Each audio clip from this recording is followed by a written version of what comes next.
Can I look over my shoulder? Okay. You're not even in the Right shot, on the Asia. set. Darn it. Hi, I'm Asia Haydenmeyer, and I am here today with Chip McCauley, and he's a professor here at Sonoma State, and we're going to be discussing the budget cut. So, what is your role here at Sonoma State? Well, I teach in the comms department, and I am the advisor to the STAR newspaper program. I teach Comms 301, which is Mass Comms Theory and Research, and I teach the writing sequence. Okay. Yes. And so with the budget cuts that they are proposing right now, what would that mean for you and the other lecturers here at Sonoma State? Well, currently there's no funding for lecturers in the budget. So theoretically, I mean, this is still the first pass of the budget, but theoretically it would mean not returning in the fall for the lecturers. So it could mean not returning for the 3 comms lecturers. It would also potentially mean that 50% of the faculty in the theater arts department, for instance, could just be disappeared, as I say, at the end of the semester. And for lecturers, it's not considered a layoff. It's just considered a non-renewal of contract. So officially, even though it is a layoff, it's just, since they're considered, temporary faculty, you just don't get renewed, potentially. So, and that's throughout the system. What would that mean for you if this does happen? Unemployment, I think. I think the main thing for me is what is the impact going to be for the students? And I think probably Janet Craddock and Nate Campbell, who are the other 2 lecturers in the comms department, would feel the same way. We want to make sure that the programs are still going to be there. No one wants to lose their job. Right. It's really making sure, that the STAR is going to be fine, KSUN's going to be fine, the students will get the courses they need, and hopefully the class sizes will be kept to, a workable amount, for student-teacher interaction.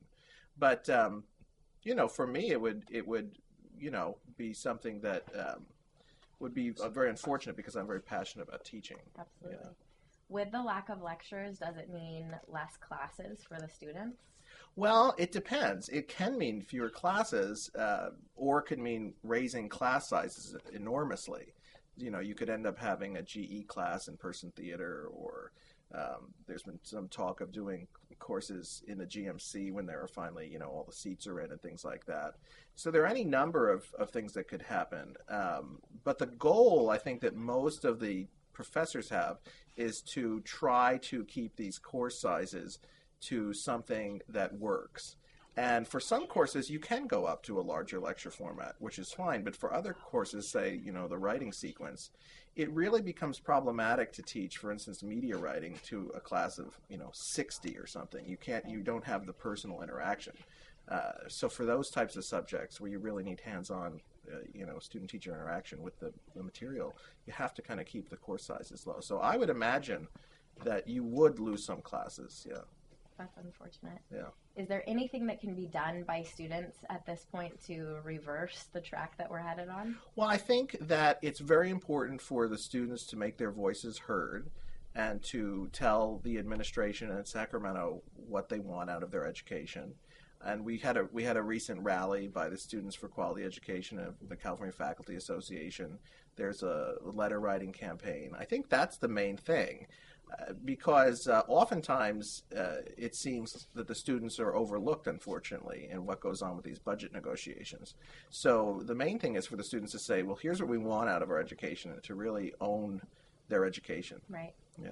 When you look into your magic globe, what do you see for the future? Magic. Magical. What I see in the future is hopefully all of these budget problems working out. The budget crisis is part of a systemic problem in our system that's the result of the recession.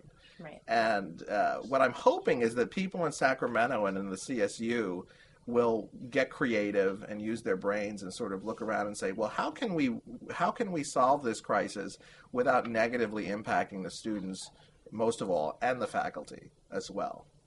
Do you guys, the 3 lecturers that are on the chopping block, for lack of a better way to say it, do the 3 of you have a voice in this? Are you guys able to say anything about it, or are you just basically I've definitely made my opinion heard about it. The comms department is extremely supportive, and it's important for everyone to remember that the department is really fighting for the lecturers.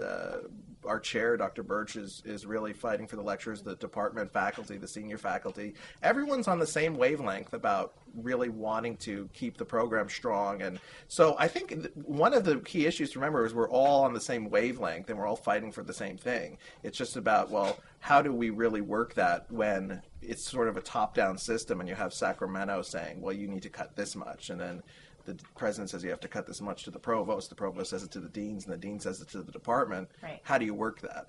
And so I think people need to get creative. Yeah, absolutely. Yeah. Pretty scary times. But we will muddle through, as President Arminiana said.